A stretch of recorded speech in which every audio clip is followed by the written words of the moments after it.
Freedom fighters, I'm back with another one. This is a double upload today, but I saw this morning that Matt Hoover and Justin Ervin got their sentence in this auto keycard case. And I did a video about this before, about what the auto keycard is and stuff, but if you don't know about it by now, basically it's this little card right here, and Justin Ervin is the creator of it. And basically what it was he says it was to raise awareness of what these parts were and everything. It was basically a gimmick to show you what a lightning link is. And what a lightning link is are basically machine gun parts, things to turn things into machine guns. And then this guy, Matt Hoover, who runs a firearms shop, said, I'm going to run advertisements for this. And then he called up the ATF and asked, is this thing legit?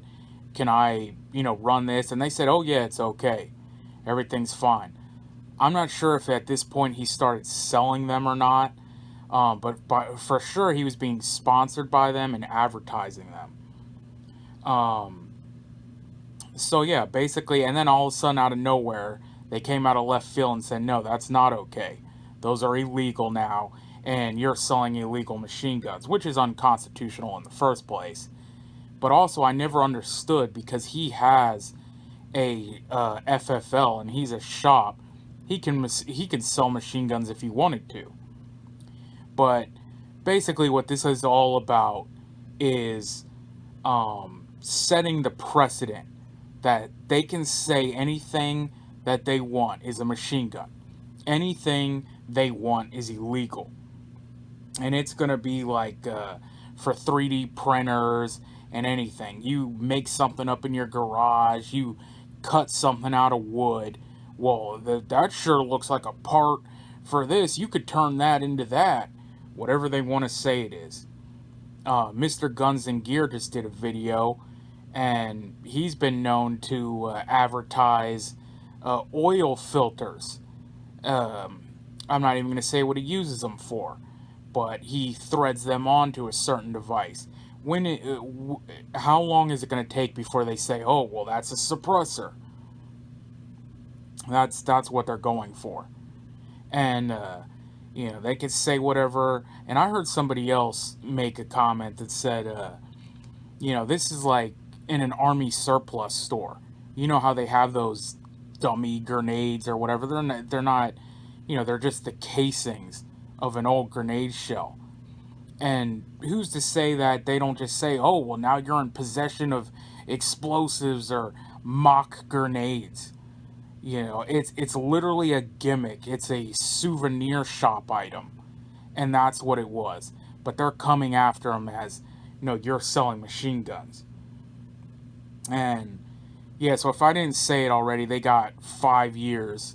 I'm pretty sure at least Matt Hoover got 5 years. I forget what Justin Ervin got. I think it was a little more than that. Maybe 6.5 years. But yeah, this is what it's about. It's about setting the precedent, and it's a breaking of the will exercise. This is to send a message to all the gun owners out there and freedom-loving Americans that at a whim they can declare something illegal, even though it's completely unconstitutional, and still go through with it and throw you in prison. That's what it's about. It's like a struggle session. And I'm not sure if I'm thinking of a struggle session or what it was, but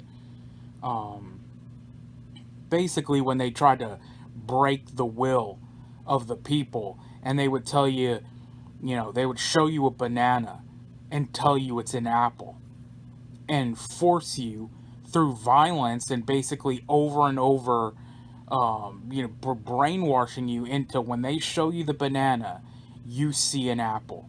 And you call it an apple. And I'm not sure if that was in Germany or where that was. That might even been right here in good old America with the MK Ultra CIA projects, where they just force you to, they tell you the grass is blue and the sky is green, and you'll believe it. They'll make you believe it, and they'll make you say it. The same way how they're flipping this whole country upside down and making you say a man is a woman is a man, whatever. Because they say so, and it is what they say it is. Yeah, I don't think those were struggle sessions. I think struggle sessions were in China, and that was basically when they drug out their political opponents and tortured them and stuff like that. And most of the time it was, they even used their family's loved ones. So they would have, your mom beat you down in public and say, you see, his political opinions are disgusting. He's a traitor to China and the communist, regime. And they would shame you out in public. And they're doing that same thing now. I just did a video on Craig Robertson, how they lit him up like a Christmas tree and then drug him out in the front yard. Countless other people, Lavoy Finnegum, etc. They're like, make sure you get it on video. Make sure you get it on video of us lighting them up and then drag them out in front of the front yard so the whole neighborhood can see and, everyone can see. It's to send a message. And that's what they're doing with Justin Ervin and Matt Hoover here. Throw them in prison, send the message that anything we say goes. Same with the J6ers. You shake a fence, you get angry, and they throw you in prison. And I mean, it's real clear at this point. The message is sit down and shut up. This is your reality. You're a slave. Accept it. Accept your place. Swallow your pride and get back to work. Just keep your head down. Don't speak out. Just keep grinding away. You're the cog in the machine. The well-oiled machine. It just needs to keep going with you in it. Just keep working for that American dollar and chase that American dream that no longer exists. Yeah, and I saw a comment someone made a few days ago about the Gulag Archipelago that made a really good point, but I was thinking, we're in that time period right now. That's where we're at.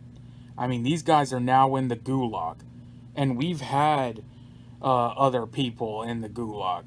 I just talked about the J6ers and stuff like that. And for you guys who don't know, it's a book about, I forget who wrote it, but he was in one of the camps during World War II. And I can't quote it verbatim, but there's a really famous quote that goes, "Oh, how we burned in the camps." And they were thinking, why didn't we resist? Why didn't we fight back? And if, when the enforcers came to round us up, if we didn't resist with our hammers or our bats and our fire pokers and whatever was at hand, and they didn't fear coming home that night, or they feared coming home that night, that it would have all come to a halt. It would have stopped. They wouldn't have been able to get it this far. But they didn't resist. They, they ran, they hid, and then they got rounded up. And then they sat in the camps while they burned. Their last thought was, how come we didn't stop this? How come we let it go this far? And, Stephen Rhodes from the J6, that I think the judge asked him if he regretted it. And he said the only thing he regrets is not bringing his rifle.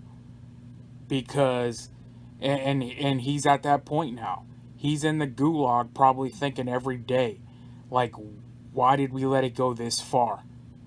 How did it get this far, man? And I don't know, this is just going to be a never-ending ramble, but, I feel bad for these guys. I feel bad for them all. For the J6ers, for Matt Hoover, for Justin Ervin, for all these political prisoners. For, and especially this guy, I mean, he didn't do anything. This is a garbage-ass case. And they took, his wife still does videos, by the way, so go check out CRS Firearms channel. Support them if you can. A lot of people don't talk about Justin Ervin, and I'm not sure the avenues to support him, but definitely seek that out and try to help him out as well if you can. But yeah, I mean, they took this man away from his family at the brink of World War III. I mean, he's got 5 years. I mean, who knows if we're even going to make it that long when the nukes start dropping. And his family's out there without him, who was the provider and the protector of his family. Now his wife and kids are on their own because he's in the gulag, because he committed thought crimes, and he didn't go along to get along, and he had a little card that they deem non-acceptable, which is unconstitutional. Again, man, I'll just go on and on this, but yeah, I figured I'd make this video today because this shit pissed me off and had to just vent and rant about it. But you know what I always say, man, we are on our own. No one's coming to save us. Only God can save you. So get right with God. Freedom Fighters out.